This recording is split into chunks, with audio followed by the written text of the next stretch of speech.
सुप्रभात। हिंदी की कक्षा में आपका स्वागत है। आज का जो हमारा उपविषय रहेगा वो रहेगा कक्षा 8वीं और जहां पहिया है इसके अभ्यास प्रश्न उत्तर। तो पहला प्रश्न है, उन जंजीरों को तोड़ने का जिनमें वे जकड़े हुए हैं कोई ना कोई तरीका लोग निकाल ही लेते हैं। लेखक जंजीरों द्वारा किन समस्याओं की ओर इशारा कर रहा है? लेखक उन समस्याओं या जो रीति रिवाज हमारे ऊपर थोप दी जाती हैं की ओर इशारा कर रहा है, जो पुरुषों द्वारा महिलाओं पर या औरतों पर थोप दिए गए हैं। इस पुरुष प्रधान समाज में स्वतंत्र होकर कोई भी काम नहीं कर सकती। कौन नहीं कर सकती? जो लेडीज हैं वो कोई भी काम ऐसा नहीं कर सकती। प्रश्न नंबर 2 है, क्या आप लेखक की इस बात से सहमत हैं? कारण भी बताइए। हाँ, हम लेखक की इस बात से पूर्णतः सहमत हैं। तमिलनाडु के पुडुकोट्टई जिले में महिलाओं ने पुरुषों द्वारा थोपी गई जिंदगी से बाहर निकलकर साइकिल चलाना सीखा और अपनी आर्थिक स्थिति को मजबूत किया।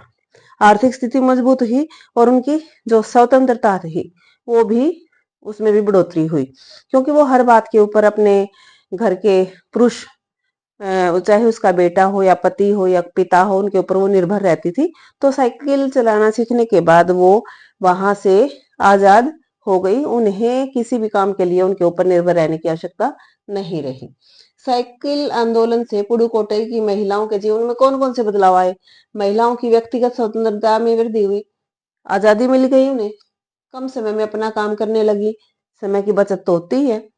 समय की बचत होने से अपनी कृषि उपज पर ज्यादा ध्यान देने लगी। जो कृषि वो करती थी, उससे जो सब्जियां वगैरह वो पैदा करती, उसे बेचने में वो समय लगाने लगी। दूसरों पर निर्भरता कम हो गई। पुरुषों ने साइकिल आंदोलन का विरोध किया, परंतु साइकिल्स के मालिक ने इसका समर्थन क्यों किया? साइकिल्स के मालिक उस जिले के एकमात्र साइकिल के डीलर थे कि जहां वो साइकिल बेचने वाले केवल अकेले ही थे।